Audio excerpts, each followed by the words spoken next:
Amados irmãos, amadas irmãs, saúde e paz. Nosso grande desafio existencial cada dia é assimilar e manter o jeito de Jesus como nosso jeito de ser. O desafio missionário é construir e manter a coerência entre o que falamos e vivemos como testemunho. O mundo acolhe as palavras, mas o testemunho arrasta porque convence. Acolhemos a palavra santa de Deus, e ela forme em nós a força do testemunho, e o nosso testemunho pascal fecunde os corações com a beleza do amor de Deus por nós, desdobrado em fraternidade solidária. Naquele tempo, os 2 discípulos contaram o que tinha acontecido no caminho e como tinham reconhecido Jesus ao partir o pão. Ainda estavam falando quando o próprio Jesus apareceu no meio deles e lhes disse: "A paz esteja convosco." Eles ficaram assustados e cheios de medo, pensando que estavam vendo um fantasma. Mas Jesus disse: "Por que estáis preocupados e por que tendes dúvidas no coração? Vede minhas mãos e meus pés, sou eu mesmo, tocai em mim e vede. Um fantasma não tem carne nem ossos, como estáis vendo que eu tenho." E dizendo isso, Jesus mostrou-lhes as mãos e os pés. Mas eles ainda não podiam acreditar porque estavam muito alegres e surpresos. Então Jesus disse: "Tendes aqui alguma coisa para comer?" Deram-lhe um pedaço de peixe assado. Ele o tomou e comeu diante deles.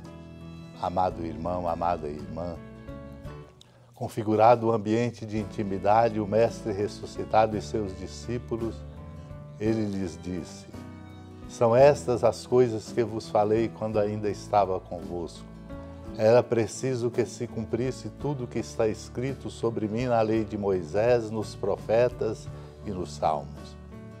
Então Jesus abriu a inteligência dos discípulos para entenderem as Escrituras e lhes disse: "Assim está escrito: o Cristo sofrerá e ressuscitará dos mortos ao 3º dia, e no seu nome serão anunciados a conversão e o perdão dos pecados a todas as nações, começando por Jerusalém." E nos dá um mandato importante: vós sereis testemunhas de tudo isso. Chama nossa atenção o comentário sobre a primeira carta de São João de Santo Agostinho, ao tecer comentário sobre esse contexto na vida dos discípulos. A narração dos 2 discípulos que o Senhor encontrara no caminho e como seus olhos não o reconheceram.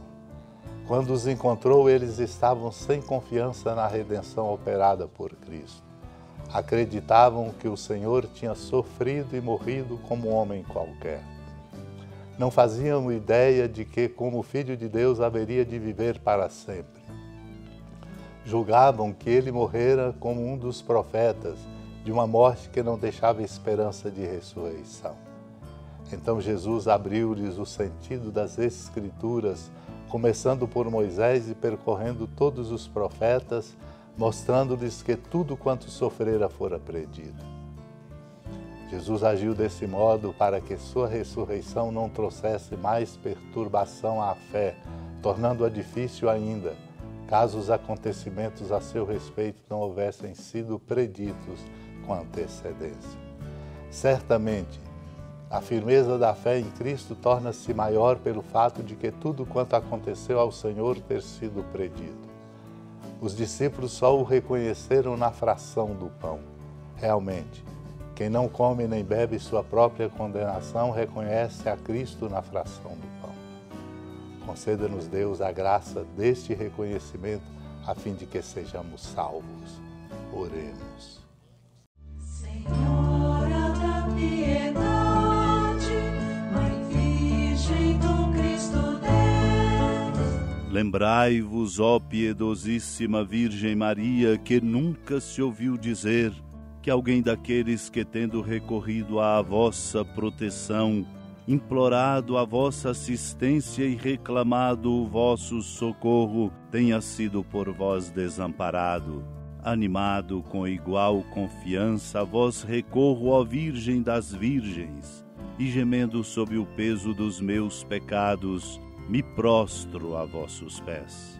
Não desprezeis as minhas súplicas, ó Mãe do Verbo encarnado, mas dignai-vos de as ouvir propícia e de me alcançar o que vos peço.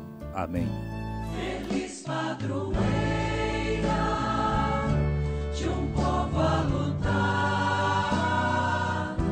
a gente mineira te quer exaltar,